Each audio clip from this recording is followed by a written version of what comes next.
L'épisode de la Samaritaine se termine par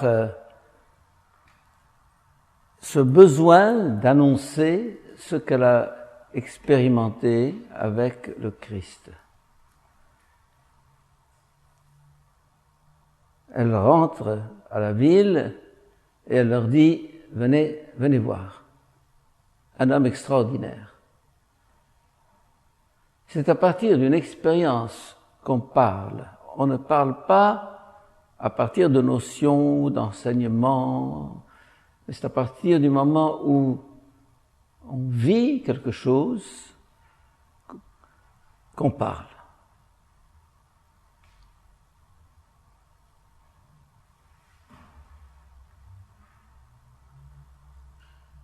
Et qu'on ne peut pas s'empêcher de parler.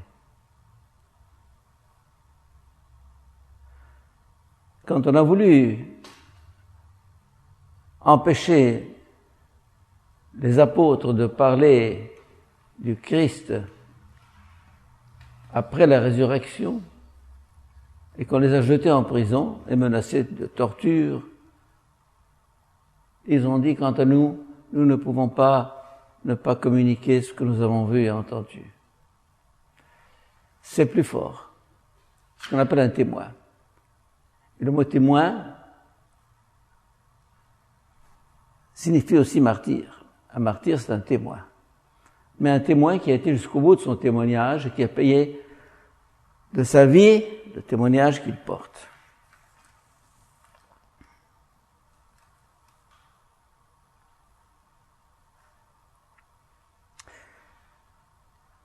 Et donc ce qu'a fait la Samaritaine, c'est ce que les apôtres ont fait après la Pentecôte. Et c'est ce que nous sommes invités à faire nous-mêmes.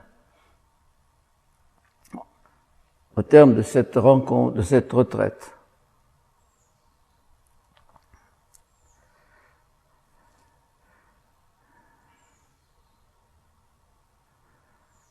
Pentecôte.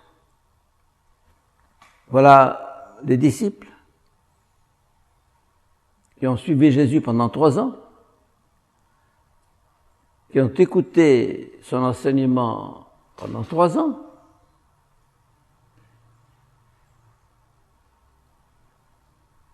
et qui n'ont rien compris.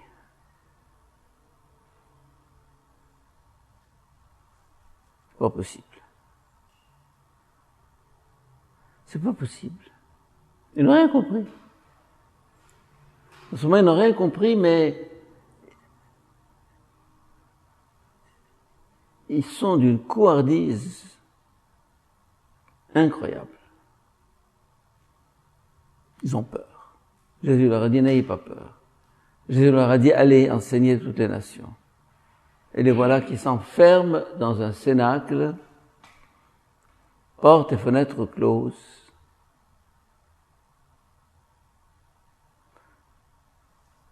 Ils ne comprennent pas et ils ne peuvent pas. Donc, non seulement leur intelligence est bornée, est bouchée, mais ils ne se sentent pas le pouvoir, la capacité d'entrer dans cette mission que Jésus leur a confiée. Qu'est-ce qui manque? L'étincelle de l'esprit. Ou plutôt l'ouragan de l'esprit.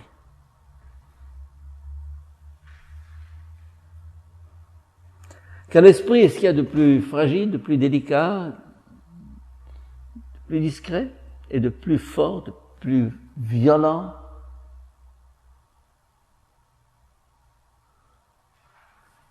Avec Élie sur la montagne, l'esprit s'est manifesté comme une brise légère. Eh bien là, il se manifeste comme une tempête, un ouragan, qui secoue les fondements de la maison dans laquelle il se trouvait, qui fait trembler tout l'édifice. Et paf, d'un seul coup, les apôtres deviennent des êtres nouveaux, transformés. C'est les mêmes, et ils sont totalement différents. L'esprit ne change pas l'homme dans sa nature, dans ce qu'il est, mais il le dynamise, il le maximise, il le projette en avant. Avec ses qualités, ses défauts, ce qu'il a été, ce qu'il est, mais c'est un homme nouveau. Il est allumé par l'esprit. Je compare ça à une chambre éteinte et une chambre allumée. Quelle est la différence entre cette salle, si elle est éteinte ou si elle est allumée? Aucune différence. Les chaises sont là, les tables sont là, les murs sont là, tout est là, rien n'a changé, mais tout à coup, il y a la lumière, on voit.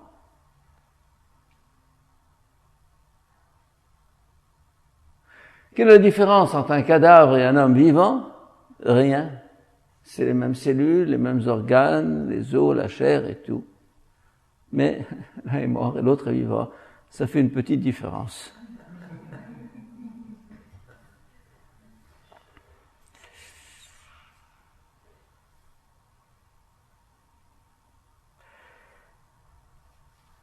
La Pentecôte m'a toujours fasciné. L'Esprit Saint, l'Esprit de Dieu m'a fasciné.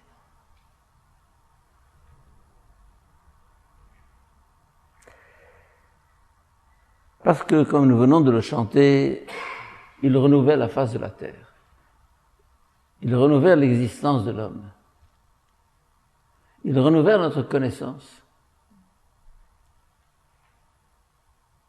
Pensez à tout ce que vous avez reçu depuis votre petite enfance comme enseignement, à travers les livres, l'éducation, l'école, l'université, les conférences, tout ça. Vous et bien d'autres. Et on se demande, mais pourquoi cette timidité, quelquefois, des chrétiens à annoncer.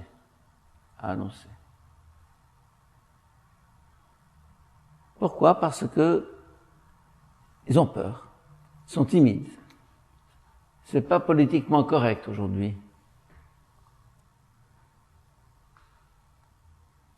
Et l'Église catholique est passée d'une évangélisation à outrance à un silence total. J'ai un petit fascicule, l'Église entre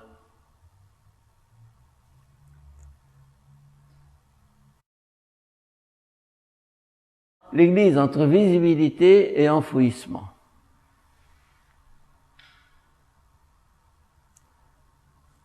Deux attitudes. En Orient, chez nous, visibilité. On est là. Des églises, des dômes, des croix, des cérémonies. On n'a pas peur de s'affirmer.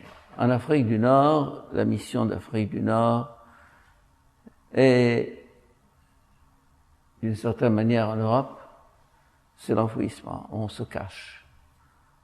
Peut-être parce qu'on avait été trop loin dans l'autre sens et qu'on avait vécu l'évangélisation comme une propagande, une espèce de publicité, comme on fait la promotion d'un produit commercial. Et maintenant, on se dit, on se tait. C'est le témoignage. Oui, le témoignage, c'est important. Mais l'annonce. Quelqu'un qui est possédé par une vérité. Il ne peut pas ne pas la crier. Il ne peut pas ne pas la dire.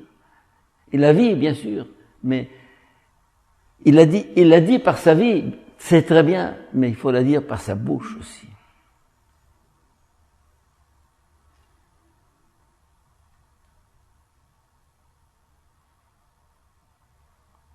Quant à nous, nous ne pouvons pas communiquer ce que nous avons vu et entendu.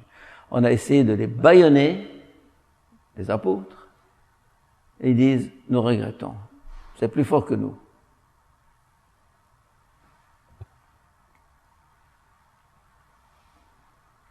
C'est un miracle. C'est une grâce. Avec les apôtres, Ils ne l'ont pas eu pendant 3 ans. Pourquoi? J'en sais rien. Et puis tout à coup, pourquoi? Mais peut-être parce que Jésus n'avait pas encore rendu l'Esprit. Quand Saint Jean nous dit que sur la croix, il a rendu l'Esprit, on croit qu'il a rendu l'Esprit comme dans le langage ordinaire, ce pauvre homme, il a rendu l'Esprit, il est mort, c'est tout. Mais dans Saint Jean, le mot Esprit a un autre sens. Dans Saint Jean, tout ce qu'il dit est pesé à la balance de précision. Il a rendu l'Esprit, ça veut dire l'Esprit qui était en lui est répandu sur le monde, en abondance, en surabondance. Et comme dit Saint Paul, Dieu ne donne pas l'Esprit chichement, avec mesure. Dieu ne donne pas son Esprit avec mesure. Au compte-gouttes. Il le donne royalement, généreusement. Ça rejoint tout ce que je vous disais pendant la retraite. Demandez, think big, pensez gros, pensez grand. Demandez. Dieu est riche, débordant. Si tu savais le don de Dieu, si tu savais le don de Dieu, mais il est sans borne.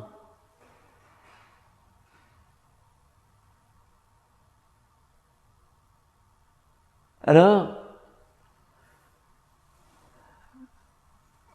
pourquoi aujourd'hui ce ne serait pas un jour de Pentecôte pour nous ici?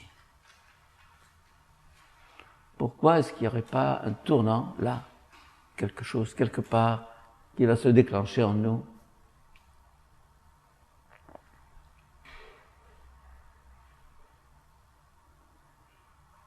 Est-ce que je vous ai parlé du ressort caché pendant cette retraite? Je ne vous ai pas parlé, hein? Bon, je vais vous en parler. Quelqu'un entre dans une grotte obscure. Il tâte le rocher, il tâtonne, et puis tout à coup, il y a une saillie de rocher, il touche là, et une porte s'ouvre. Sur des corridors, et des salles, et des lustres, et des tapis rouges, et des tables servies, et tout le reste, la caverne d'Ali Baba.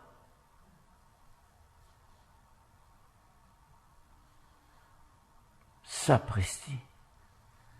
Dans ma grotte obscure, dans laquelle j'étais enfermé, il y avait caché derrière ce palais, cette richesse.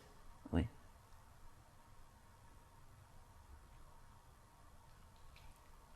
C'est notre cas.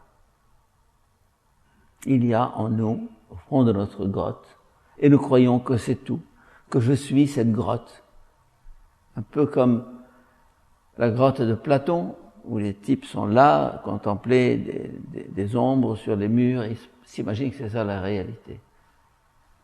Et là, nous avons en nous caché une richesse incroyable, incroyable. Mais nous n'avons pas poussé sur le déclic. Nous n'avons pas appuyé sur la saillie de rocher qui nous ouvrira la porte de ce monde féerique, inimaginable.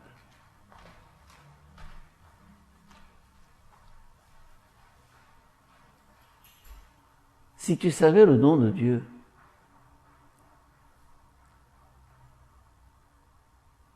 si tu savais ce que Dieu te prépare, et Saint Paul dit quoi? Qu'est-ce qu'il dit?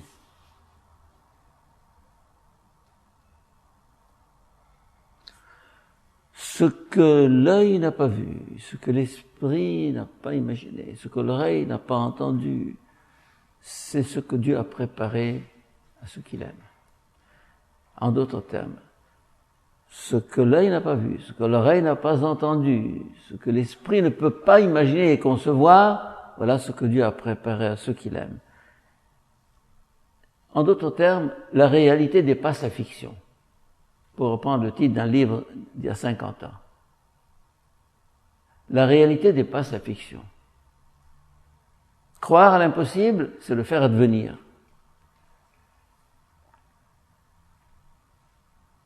Et je dis quelquefois que l'utopie d'aujourd'hui, c'est la réalité de demain. L'utopie d'aujourd'hui, c'est la réalité de demain.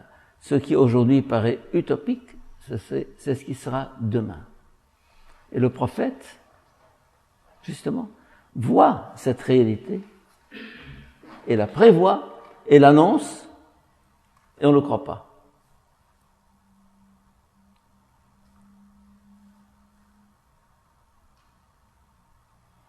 Et Jésus, dans ma vie, il me dit chaque fois qu'il me donne une grâce ou qu'il me donne un don, il me dit, tu verras plus, tu verras mieux. Tu verras plus.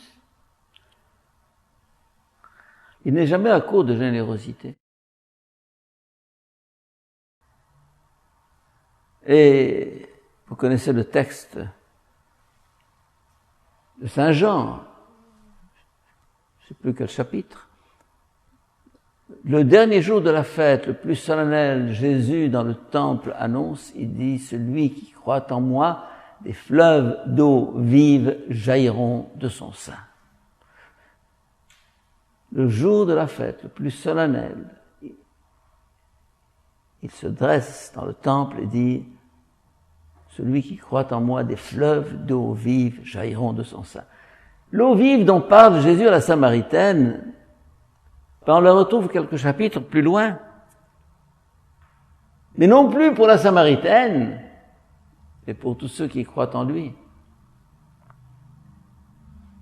Les fleuves d'eau vive ne sont pas destinés à une élite choisie, ils sont destinés à tous.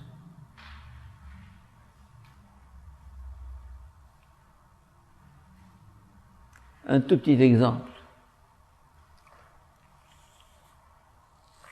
Autrefois en Égypte, l'électricité, c'était à Le Caire et Alexandrie. Puis on a fait le haut barrage, maintenant l'électricité est dans tous les petits villages. J'ai connu l'Égypte quand, après le coucher du soleil, dans toute la campagne, c'était la ténèbre la plus totale. On passait devant les maisons, on avait l'impression que c'était des fantômes qui s'agitaient. Il y avait une petite lumière falote avec la famille rassemblée, et puis très vite on se mettait au lit. Pas d'électricité. Et puis, on a fait le haut barrage, l'électricité.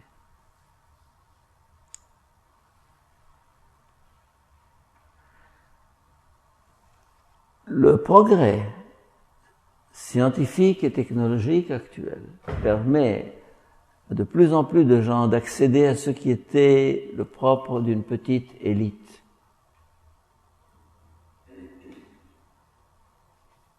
Qui avait un frigo autrefois? Qui? Nous avions une glacière, on achetait pour 1 piastre de glace, on mettait ça sur un serpentin, n'est-ce pas? Ou bien l'eau chaude dans les robinets. Oh mon Dieu, je me rappelle mon enfance. Il fallait que je prenne ça avec une espèce de canette et puis je me mette l'eau. Et puis il fallait me savonner en même temps que je mettais l'eau. Et puis il faisait froid, je me rappelle, vous savez. Dans les années 30 et 40, il faisait un froid terrible. Celui que vous avez connu cet hiver et que nous avons connu en Égypte, c'est celui que nous avions dans les années 30 et 40 en Égypte. Il faisait froid. Et pas de chauffage, bien sûr. Et pas de chauffage et pas d'eau chaude. Alors, l'électricité, qui date de 2 siècles à peine, n'est-ce pas? Il ne faut pas s'imaginer que ce que je décris par rapport à la Haute-Égypte, c'est ce que a vécu l'Europe depuis le Père Adam.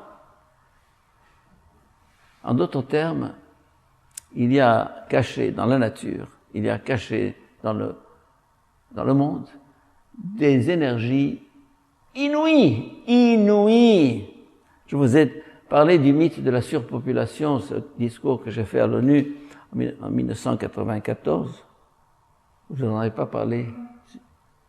Non?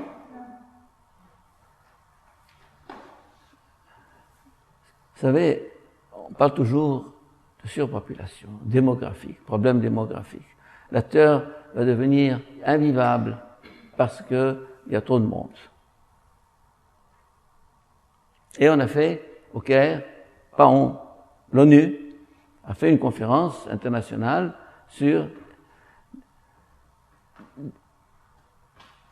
démographie et développement, quelque chose comme ça. Et ils m'ont demandé de faire un discours. Et je l'ai fait, j'en ai fait un petit livre en arabe, en français, il existe sous forme de feuillet comme ça. Et j'ai dit que la surpopulation est un mythe. C'est un mythe. On agite, hein? Oh, trop de monde. Trop de monde au Canada. 32 millions, imaginez-vous. 32 millions au Canada.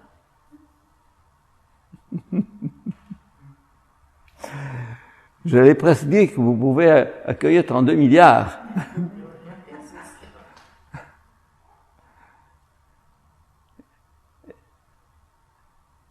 Des étendues vides, des énergies inexploitées, une énergie solaire qui se déverse sur la Terre par milliards de kilowatts, tout ça inexploité, tout ça inutilisé. L'électricité qui était cachée dans la nature depuis que le Père Adam existe, tout à coup, on a mis le doigt sur la saillie du rocher et l'électricité a jailli. Et maintenant, que ferions-nous sans électricité? Que ferions-nous? Imaginez un petit peu ce que nous ferions sans électricité. Ce n'est que le début. Je ne sais pas si vous avez connu l'ère du téléphone avec la manivelle, là, comme ça. Hein? Maintenant, les types se promènent dans la rue avec leur portable, qui est à la fois un GPS, qui est à la fois un ordinateur, qui est à la fois je ne sais pas quoi. Et on est qu'en commencement encore, parce que ce petit GPS que vous transportez, un jour, hein, on vous mettra une petite puce dans le cerveau, vous n'aurez plus besoin de transporter votre GPS. Vous donnerez les ordres par la pensée, hein, etc., etc.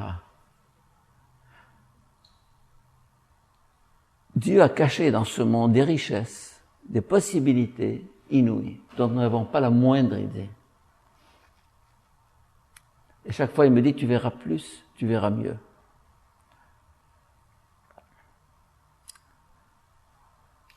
Ce que l'œil n'a pas vu, ce que l'oreille n'a pas entendu, ce qui n'a pas effleuré le cœur de l'homme, voilà ce que Dieu a préparé à ceux qu'il aime. Et ceux qu'il aime, c'est nous tous. Nous tous, nous ici, non, l'humanité entière. Nous sommes tous ses enfants, tous enfants de Dieu.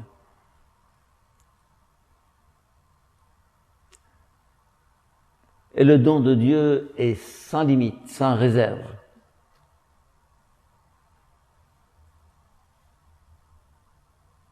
Des fleuves d'eau vive jailliront de son sein. Et donc, ce dernier jour de la retraite, je vous invite à dépasser vos timidités et vos peurs. Ah, je ne sais pas, je ne peux pas, je ne crois pas. Oh.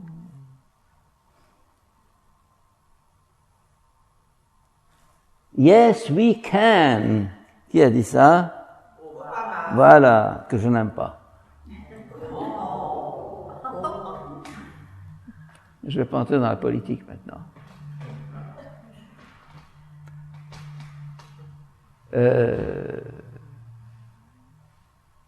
Yes, we can.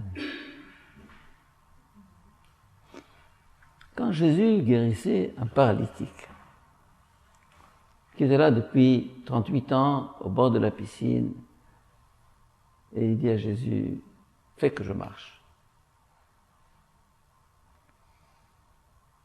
Il dit, lève-toi, prends ton grabat et rentre chez toi. Et le type se lève, surpris. Jésus a fait un miracle. Mais non, Jésus n'a pas fait de miracle.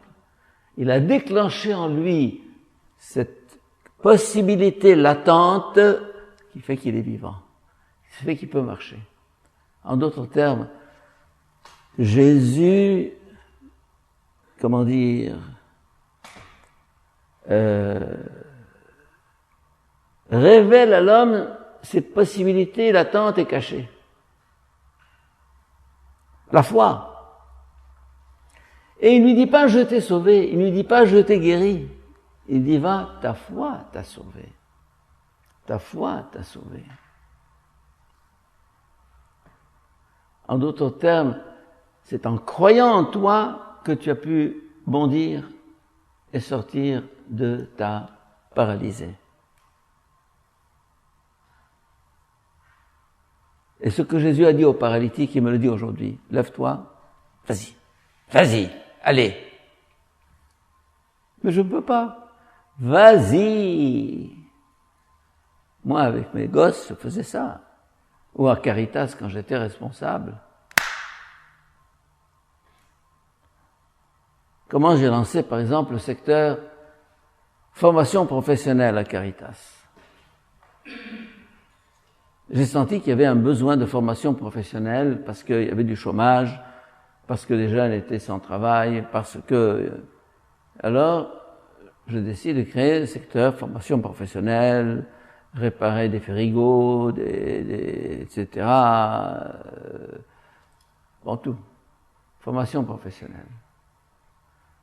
Et j'amène un grand bonhomme de Caritas, Moufid.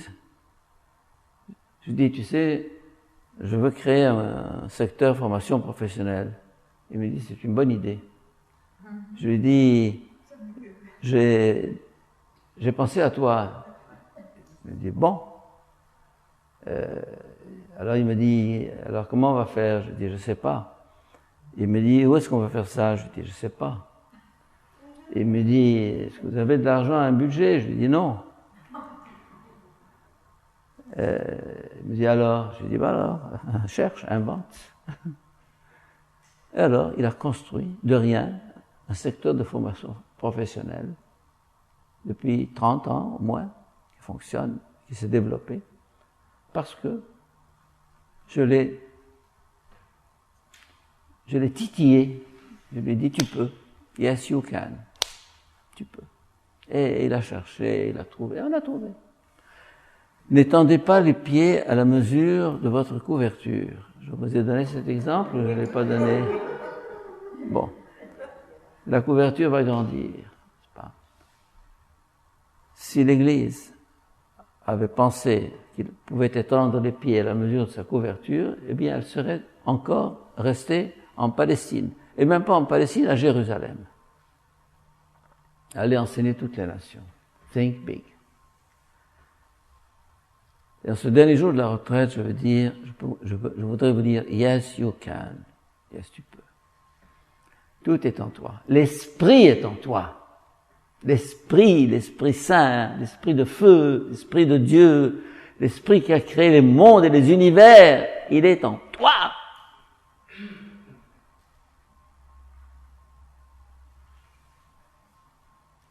À la messe, le prêtre se tourne vers les fidèles. Le Seigneur soit avec vous et avec votre esprit. Voilà. Ça veut dire, bon, personne ne croit à l'esprit finalement. Hein? Et avec votre esprit. Le Seigneur est avec moi. Ne crains pas, je suis avec toi. Dans la Bible, ça revient à longueur de temps. Ne crains pas, je suis avec toi. Va, je t'envoie. Ne crains pas, je suis avec toi. Dans l'Ancien Testament déjà, Moïse, je ne sais pas parler. Va, je t'envoie, je suis avec toi. Et Élie et les prophètes, et je ne sais plus qui. Chacun proteste, il dit, je ne sais pas, je ne suis qu'un enfant. Ne dis pas, je ne suis qu'un enfant. Va, je t'envoie.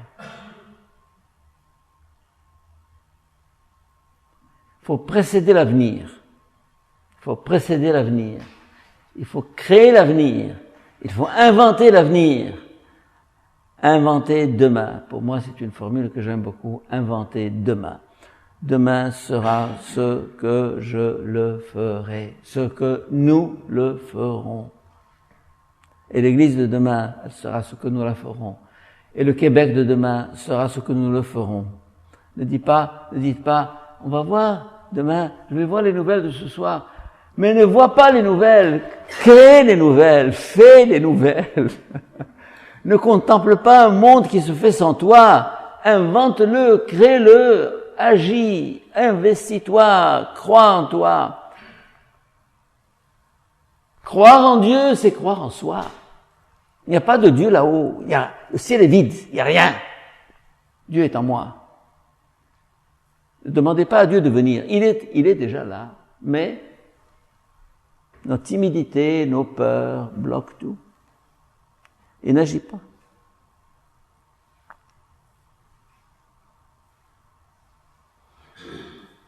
Il y a un autre mot de Saint Paul que j'aime beaucoup, l'espérance ne trompe pas. L'espérance ne trompe pas, ça veut dire ceux qui espèrent, c'est-à-dire ceux qui enjambent l'avenir. Eh bien, ils verront leurs rêves réalisés. L'espérance ne trompe pas.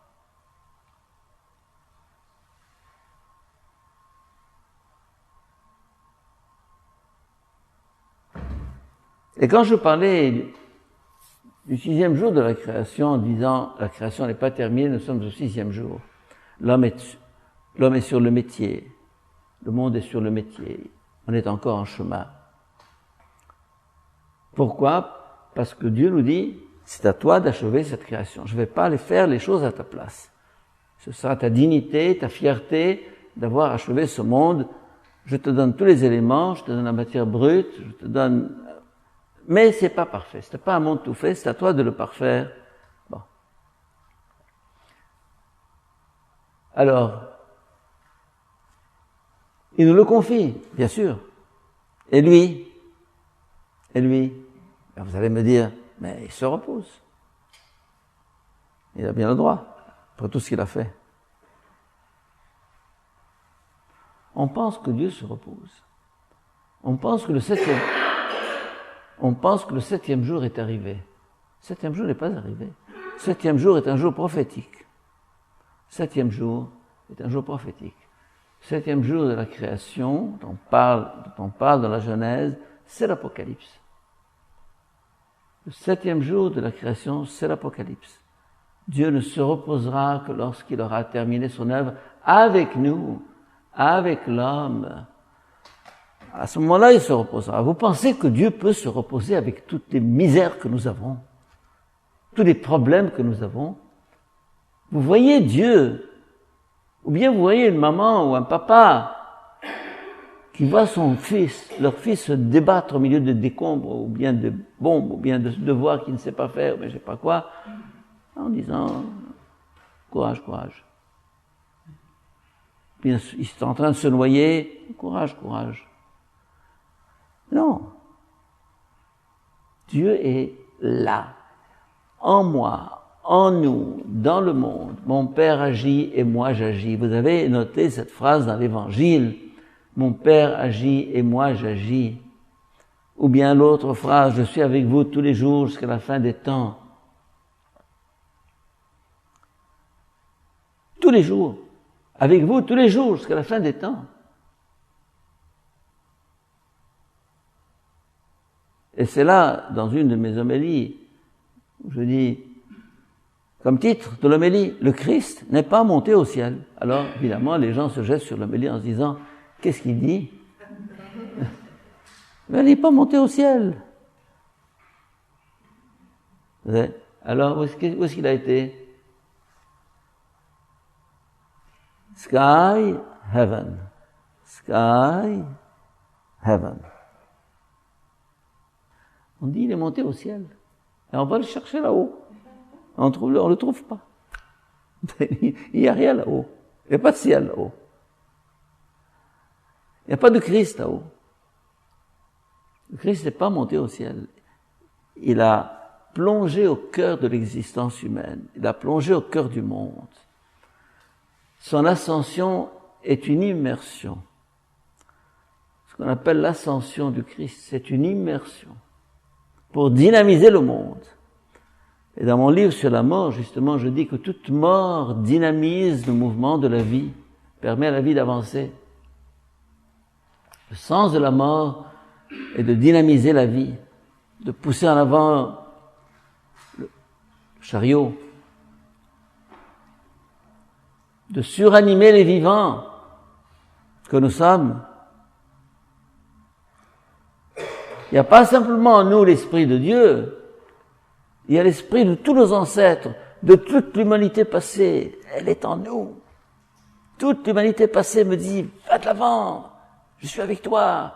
Maman me disait avant de mourir, Henri, je serai avec toi dans tous tes projets, dans tout ce que tu feras. Elle est là. Où sont nos morts? Mais ils sont là, bonté. Où est-ce que vous voulez qu'ils soient?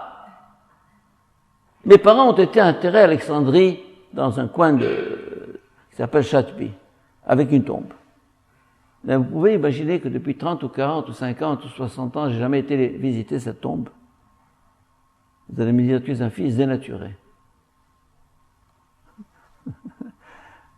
Bon, j'ai pas besoin d'aller là-bas pour les trouver.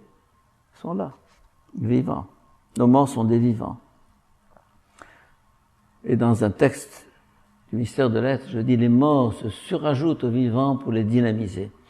Les morts se surajoutent aux vivants pour les dynamiser. Et donc, nous n'avons pas simplement la puissance de l'esprit en nous, nous avons toute la puissance de tous nos morts, et qui ne sont pas morts, qui vivent en nous, qui continuent en nous. Et il y a une phrase que nous disons en Égypte, en guise de condoléances. Ici, vous dites ma sympathie, mes condoléances, etc.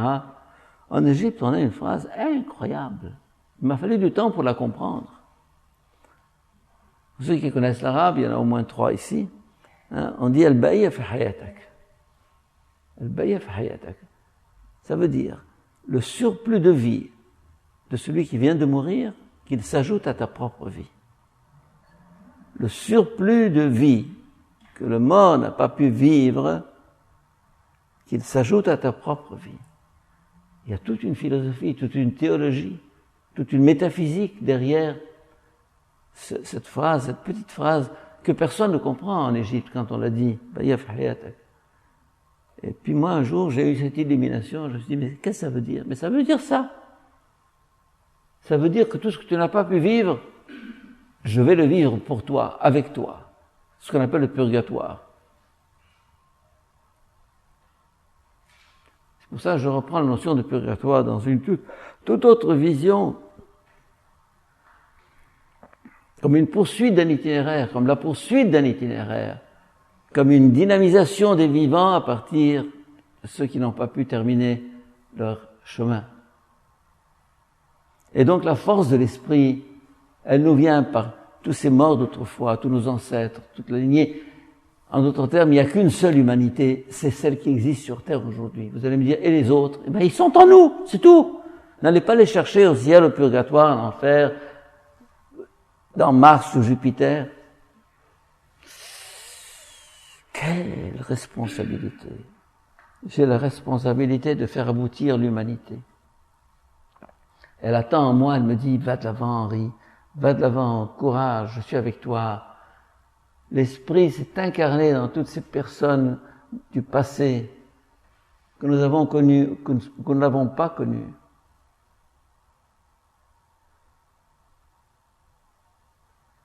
Qu'est-ce qu'il y a comme richesse dans le mystère de la vie et de la mort? Qu'est-ce qu'il y a comme richesse dans l'événement de la Pentecôte? Ces hommes sont transformés. En quelques instants, transformés. C'est des êtres nouveaux. Fous! Fous! On me traite souvent de fou. Je me traite moi-même de fou. Je suis un fou. Oui, je suis un fou. Parce que je ne peux pas accepter d'être ce que je suis. Je ne peux pas accepter que le Québec soit ce qu'il est, ni que l'Égypte soit ce qu'elle est, ni que l'Église soit ce qu'elle est, ni que le monde soit ce qu'il est. Ma devise, change the world. Yes, I want to change the world. And I will. And you will. vous et moi et nous, yes, we can. Sortir de nos cénacles fermés, sortir de nos timidités, de nos peurs. S'il y a un mot qui revient dans la Bible 365 fois, c'est « ne crains pas, n'aie pas peur ». Je ne les ai pas comptés, mais on m'a dit ça. Des gens qui avaient du temps à perdre ont compté ça. 365 fois dans la Bible, « ne crains pas, n'aie pas peur ». Ah oui. Ou bien Dieu est avec toi, je suis avec toi. N'aie pas peur. Va, je t'envoie, n'aie pas peur.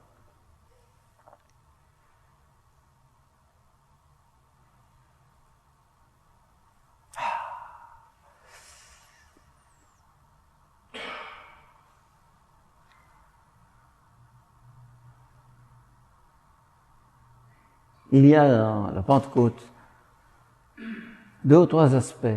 L'aspect feu, feu, des langues de feu, un esprit de feu. Il y a des cantiques magnifiques là-dedans que certainement Madeleine et ses compagnes doivent connaître. Esprit de feu, esprit de Dieu, esprit de feu, flamme.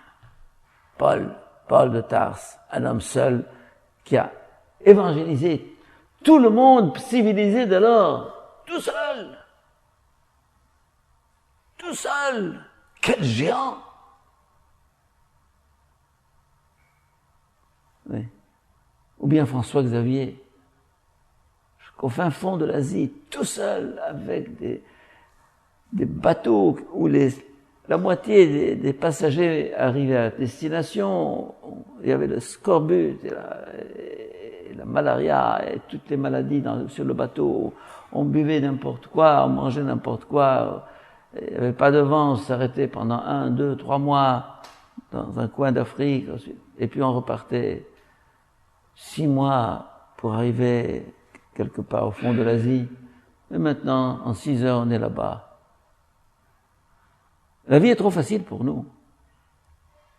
Et alors, on se laisse porter, on se laisse bercer par le progrès. D'un aéroport conditionné à un avion conditionné, à un autre aéroport conditionné, à une voiture qui vous attend et qui est conditionnée, et on entre dans un appartement conditionné, et on dit, oh, quel voyage j'ai fait. Ouf, si vous saviez.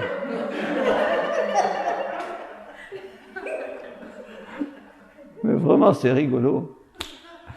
C'est rigolo. Le type a dit, je viens de très loin, je viens de voyage. Mais qu'est-ce que tu as fait? Tu as passé d'un fauteuil à un autre.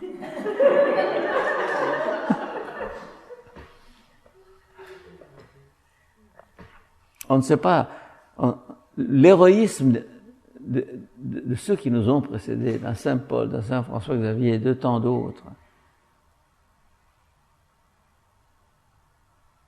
Il faut réveiller en nous la fibre d'héroïsme qui est cachée en nous. Il faut la réveiller chez nos enfants, autour de nous. Il faut croire à l'impossible, croire que ce monde peut être différent.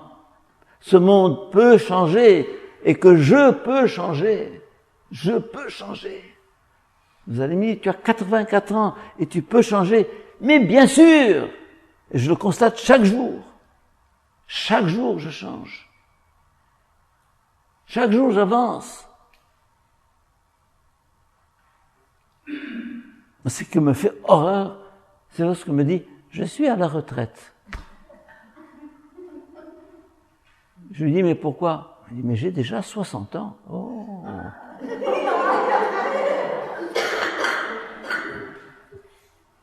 Il a 60 ans, il croule le pauvre. 60 ans aujourd'hui, hein. Bon, je suis à la retraite. Mes chers amis, il n'y a pas de retraite. Ici, il y en a une là-bas, de l'autre côté. Vous aurez un jour une retraite pour l'éternité. En attendant, jusqu'au dernier jour, jusqu'au dernier souffle, allez jusqu'au bout de vous-même. Jusqu'au bout de vous-même. Le soir, j'arrive à minuit. Dans ma petite visite au Saint-Sacrement, avec la petite lampe rouge qui clignote au fond de l'église, je lui dis, Je viens te dire bonne nuit. Je suis épuisé. Plus que ça, je pouvais pas.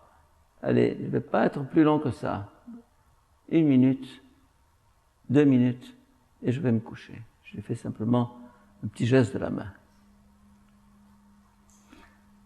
Chaque jour, allez jusqu'au bout de vos forces. Chaque jour, allez jusqu'au bout de vous-même. Le monde est à prendre. Le monde est à prendre. Et comme dit Jésus, le monde souffre violence et la violence s'en empare.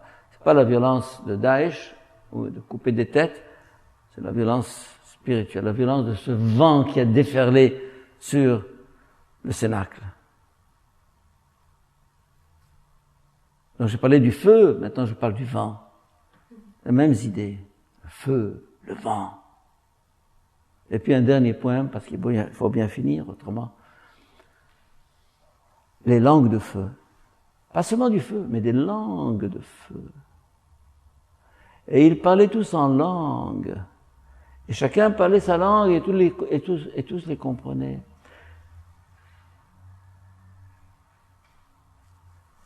C'est quoi ça? Langue de feu. Ça signifie une humanité une. Ça signifie l'universalité. Ça signifie que déjà, il y a 2000 ans, il avait prévu ce qu'on appelle la mondialisation. The globalization. Ou bien, pour reprendre le terme de Teilhard de Chardin, la planétisation. Un monde, one world. Ouais. Il a déjà été amorcé le jour de la Pentecôte. Et ce monde est à inventer, ce monde est à créer, ce monde de demain est entre nos mains. Et aujourd'hui, répétons cette invocation que vous chantiez au début, envoie ton esprit, ils seront créés, et la face de la terre en sera transformée. Et le cœur de l'homme en sera transformé.